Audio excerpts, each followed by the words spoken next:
सभी सभी प्रशिक्षकों को मैं नमस्कार। आप सभी का हमारे चैनल टीएसपी क्लास में एक बार फिर से बहुत बहुत स्वागत है। तो दोस्तों, आज हम इस वीडियो में बात करने वाले हैं यूपी डीलर अर्थात बीटीसी फर्स्ट सेमेस्टर के चतुर्थ प्रश्न पत्र मैथ के अति लघुत्तरी सीरीज के बारे में बात कर रहे हैं। यानी सीरीज में अति लघुत्तरी प्रश्न चल रहा था, जो कि 25 क्वेश्चन तक कराया जा चुका था। आज जो हम चर्चा करेंगे वो 26 से चर्चा करेंगे। 26 क्वेश्चन से स्टार्ट करने वाले हैं और उम्मीद करते हैं कि आप 25 क्वेश्चन को अच्छी तरीके से पढ़ लिए होंगे, इसको रिवाइज कर लिए होंगे, आपको समझ में भी आ गया होगा। तो आज स्टार्ट करते हैं। 26 नंबर 2016 में प्रश्न पूछा गया है, इम्पोर्टेंट प्रश्न है। और वैसे भी ल स और म से एक प्रश्न अवश्य आता है। ल स म से ल स म स इससे एक प्रश्न अवश्य आता है। और एक और भी क्वेश्चन बनता है, जो कि पिछले क्लास में बताया भी गया होगा कि ल स गुणित म स बराबर दो संख्याओं का गुणनफल बराबर दो संख्याओं का गुणनफल। इस फार्मूले पे प्रश्न बताया गया होगा। ये इंपॉर्टेंट है। इन तीनों में से कहीं से भी प्रश्न पूछता है, श्योर है कि यहाँ से प्रश्न पूछा जाता है। ये वाले फार्मूले से तो लगभग लगभग क्वेश्चन पूछा ही जाता है और क्वेश्चन बिल्कुल आसान होता है, आसानी से हो जाता है। बस चीजें जो आप इसका जो कंसेप्ट है वो क्लियर रहेगा तो बड़ी आसानी से सवाल आ जाएंगे। तो चलिए हम लोग 26 क्वेश्चन पर चलते हैं। और अगर आप मेरे चैनल पे नए होंगे तो प्लीज चैनल को सब्सक्राइब कर लीजिएगा और अपने दोस्तों के साथ शेयर अवश्य कर दीजिए, जिससे कि एक बड़ी संख्या में लोग जुड़ सकें और इसका लाभ उठा सकें। चलिए स्टार्ट करते हैं। 26 नंबर का है 56, 70, 84 का लघुत्तम समापवर्तक ज्ञात कीजिए। 56, 70 और 84 का, 56 का, 70 का और 84 का, इसका क्या निकालना है? लसा निकालना है। ठीक है, तो इसका हम गुणनखंड कर देते हैं सिंपली मेथड से। दो दूनी चार, दूनी आठ, आठ सत्ते 56, 35 दूना 70 यानी 7 × 5 = 35, यानी 2 इंटू 5, 2 × 5 = 10, 10 सत्ते 70, ये हो गया। 84, 2 दूनी 4, 4 तिहाई 12, 12 सत्ते 84। अब इसका हम लसर निकाल लेते हैं। देखिए, इसके पहले जो 25 क्वेश्चन तक पढ़ाया गया है वहां म स एक बताया गया था कि म स में वो होता है जो बिल्कुल कॉमन होता है और ल स में वो होता है जो मैक्सिमम घात होता है। जैसे अगर हम यहाँ से देखें, इसका 2 का मैक्सिमम घात कितना आएगा? 2 घाते 3 हो जाएगा और 7 घाते 1 हो जाएगा। इसको इस तरीके से लिख सकते हैं। और ये लिख सकते हैं 2 घाते 1, 7 घाते 1 और 5 घाते 1 लिख सकते हैं। यहाँ क्या लिख सकते हैं? यहाँ 2 घाते 2 लिख सकते हैं और 7 घाते 1 लिख सकते हैं और 3 घाते क्या लिख सकते हैं? 1 लिख सकते हैं। अब यहीं से हम निकाल लेंगे इसका लसर। तो लसर में जो मैक्सिमम घात होता है, जैसे 2 का सबसे ज्यादा मैक्सिमम घात कितना है? 2 घाते 3 है, तो इसको उतार लेंगे। इंटू 7 का मैक्सिमम घात 7 के पावर एक ही है। क्या है? 7 के पावर एक ही है, तो उससे एक बार 7 ले लेंगे। 5 का मैक्सिमम घात एक ही बार 5 है। 3 का मैक्सिमम घात एक ही बार 3 है, यानी 3 पावर एक ही है। तो अब इन्हीं को हम गुणा कर लेंगे। तो 2 पावर 3 का मतलब 2 दूनी 4 दूनी 8, 8 सत्ते 56, या ऐसे लिख लीजिए 8 इंटू 7 इंटू 5 यही 15 कर लीजिए। तो कितना हो जाएगा? 8 इंटू 15 सत्ते 105। तो 8 का मल्टीप्लाई करा दिए, 8 पंचे 40 का पूरा 40 और 8 एक का 8, यानी जो इसका लहसा होगा वो कितना हो जाएगा? लहसा 840 इसका लहसा हो जाएगा। ठीक है, तो यही चीज है। अगर इसका केवल और केवल म सा पूछता तो इसका म सा, अगर कहते इसका म सा बताइए, तो म सा केवल और केवल कितना होता? 2 होता। क्यों? क्योंकि दो ही केवल मिल रहा है, देखिए ये कॉमन केवल दो ही मिल रहा है, और सब कहीं नहीं मिल रहा है, तीनों में दो ही मिल रहा है, तो इसका म सा कितना हो जाता? केवल दो होता, और ल सा कितना हो रहा है? 840। सोचिए ल सा और म सा में कितना डिफरेंस है, ल सा और म सा में कितना ज्यादा डिफरेंट है। ठीक, चलिए अगला क्वेश्चन देखिए, 27 क्वेश्चन का रहा है, 54 के अपवर्त ज्ञात कीजिए। क्या? 54 के अपवर्त, इससे पूछ रहा है कि इसका अपवर्तक कितना होगा, 54 का अपवर्तक कितना होगा। तो देखिए 54 का जो अपवर्तक होगा, यानी इनका जो गुणनखंड होगा, वही उसका अपवर्तक होता है। अपवर्तक मतलब गुणनखंड, इससे एक हो जाएगा, दो हो जाएगा, दो हो जाएगा ना, दो दूनी चार, दो दूनी चार, और दो सत्ते 14, यानी 27 गुना 54। फिर उसके बाद तीन से भी कट जाएगा, तीन एक का तीन, ये तीन से कट जाएगा, तीन एक का तीन, और तीन अट्ठे 24, 18 तरीके 54 हो गया। चार, चार से कटेगा नहीं, चार से नहीं कटेगा, छह से कट जाएगा, नौ छंग 54, यानी छह से कट जाएगा। उसके बाद सात से कटेगा नहीं, सात, सात से 49, सात और 56 नहीं कटेगा, आठ से भी नहीं कटेगा, नौ से कट जाएगा, नौ छंग 54, यानी नौ से कट जाएगा।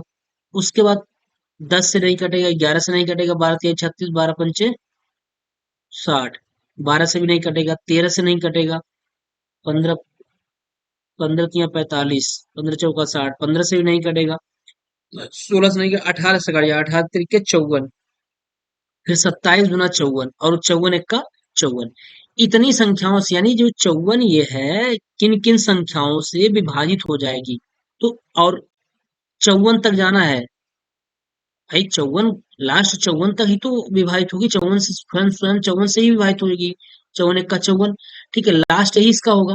तो ऐसी कौन कौन सी संख्याएं हैं जो 54 को विभाजित कर देंगी? तो ये होगा एक, दो, तीन, छह, नौ, 18, 27 और 54। ठीक, तो ये 54 के अपवर्तक यही हो जाएंगे, तो इसका ये आंसर हो जाएगा। 28 नंबर प्रश्न कह रहा है 30 के अभाज्य गुणनखंड ज्ञात कीजिए। कह रहा है 30 के अभाज्य गुणनखंड, यानी ऐसे 30 से कौन कौन से गुणनखंड हैं जो अभाज्य से है, यानी 30 को ऐसे कौन से हैं जो प्राइम नंबर से ये डिवाइड होते हैं।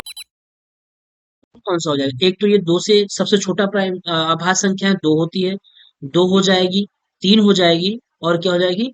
पांच हो जाएगी।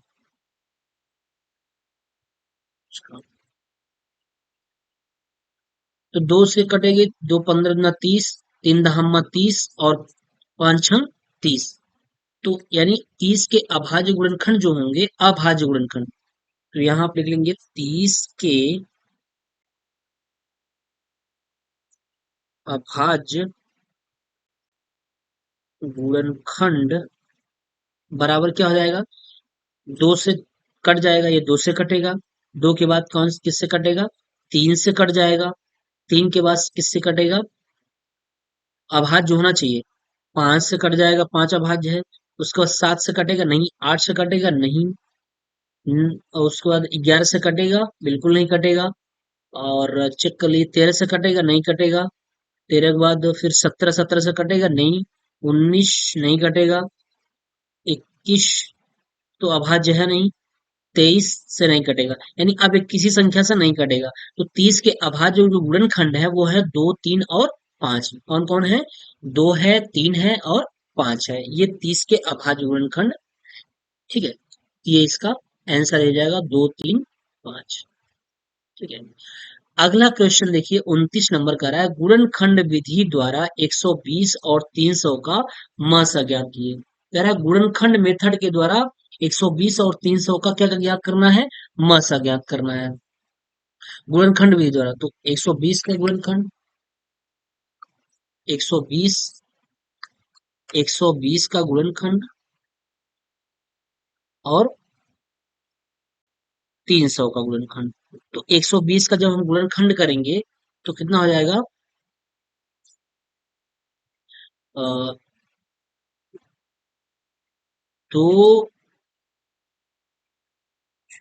दो दूनी चार, पंचे 20,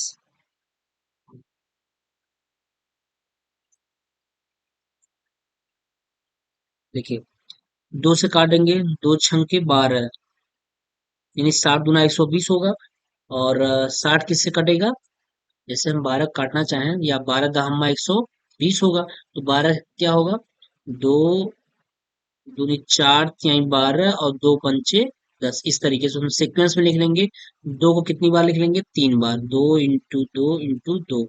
उसके बाद फिर कितनी? 3 × 5 हो जाएगा। फिर उसके बाद 300। 300 क्या लिखेंगे? 5 × 6 = 30। 50 छक्का 5 × 6 = 30, 300। तो अब 50 को अगर हम खंड करेंगे तो क्या हो जाएगा? 25 × 50, यानी हम 25 × 50 और 2 तिहाई 6। यानी हम इसको लिख सकते हैं 2 × 2 ×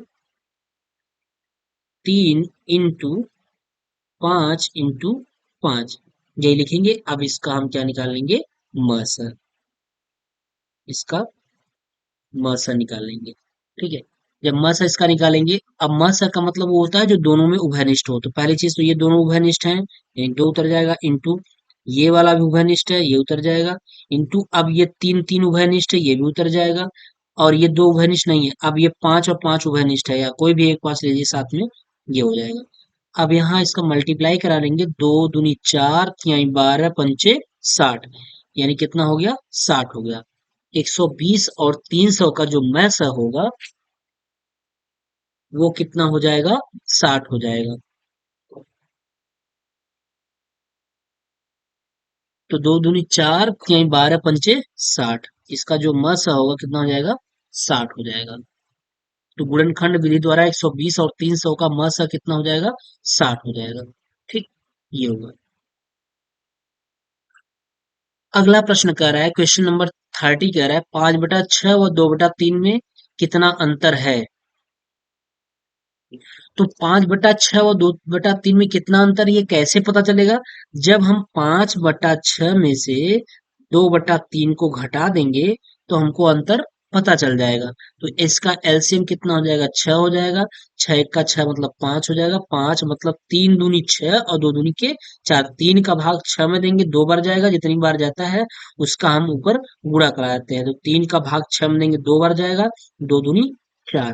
तो 5 में से 4 गया कितना? 1/6। तो अंतर कितने का है? 1/6 का अंतर है।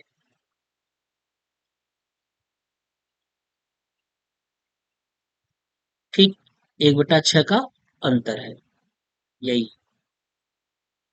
अगला ज्ञात कीजिए, 5 × 3 सही 1/2। क्या? 5 × 3 सही 1/2। तो इसको हम सिंपली क्या कर लेंगे? 5 × 3 दूनी 6 एक साथ।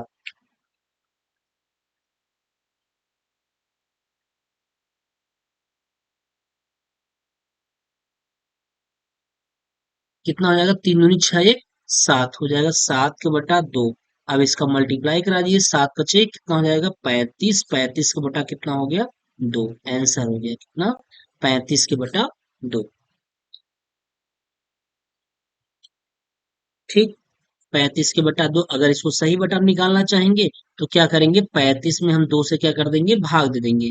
तो कितनी बार जाएगा? 17 बार। 17 दूना 34। आया कितना? एक शेष फल आया। कितना आया? एक शेष फल आ गया। तो हम इसको लिख सकते हैं क्या? 17 सही 1/2। 17 सही 1/2। 17 दूना 34 से 35/2। इसको इस तरीके से भी हम लिख सकते हैं। ठीक, तो 17 सही 1/2, इसका आंसर ये मिल जाएगा। या तो आप इतने पे लेके छोड़ देंगे, या तो फिर क्या करेंगे?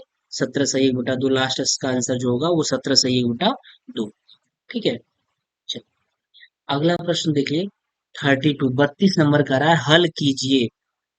हल कीजिए 9 सही 3/4 डिवाइडेड बाई 3 सही 1/4। इसको हल करना है। क्या दिया है? 9 सही 9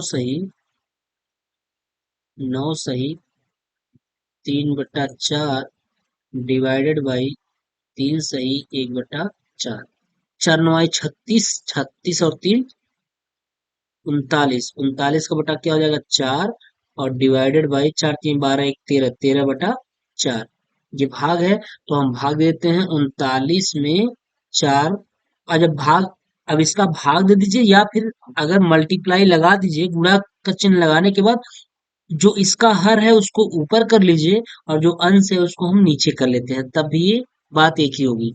या तो आप ऐसे करिए कि 39 के बटा 4, और इस डिवाइड का मतलब भाग, भाग का मतलब डिवाइड कर दीजिए, 13 का बटा क्या हो जाएगा, 4 हो जाएगा। तो ये बटे बटा ऊपर यहाँ चला आएगा और ये यहाँ चला जाएगा, तो हो जाएगा 29 × 4 बटा कितना, 13 × 4, जो कि वही है, यहाँ भी 4 × 13, 39 × 4। तो 4 से 4 कैंसिल, 13 × 3 = 39, कितना आ गया, 3। कितना आ गया, 3 आ गया। इसका आंसर जो होगा वो कितना हो जाएगा, 3 हो जाएगा। तो 32 मतलब हल हल कीजिए, 9 सही 3/4 डिवाइडेड बाई 3 सही 1/4 को जब हम इसको हल कर दिए तो इसका आंसर कितना आया, 3 आ गया है। ठीक है, चलिए अगला क्वेश्चन देखिए क्या कर रहा है।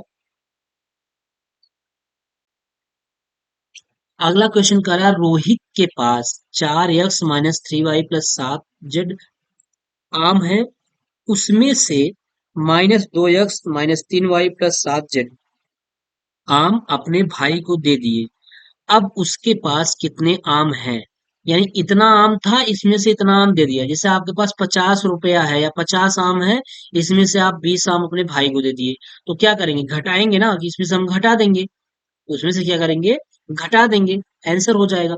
तो क्या करिएगा कि पहले कितना आम था टोटल, 4x - 3y और प्लस क्या, 7z, इसमें से घटा दीजिए कितना, -2x और -3y + 7z, ये घटा देंगे तो हो जाएगा 4x - 3y +7z, माइनस इसके अंदर के चिन्ह को बदल देगा, ये प्लस हो जाएगा, +2x, और ये माइनस इसको भी प्लस कर देगा, +3y हो जाएगा, और ये माइनस इस प्लस को क्या कर देगा, माइनस कर देगा, 7z हो जाएगा। तो अब जो देखिए कट रहा है या जो घट रहा है उसको घटा लीजिए। पहली बात तो ये से इससे ये कैंसिल हो जाएगा, इससे और ये कैंसिल हो जाएगा, बचा 4x और 2x, 4 2 6x, कितना x बचा, 6x, यानी 6x आम उसके पास बचा है, 6x आम रोहित के पास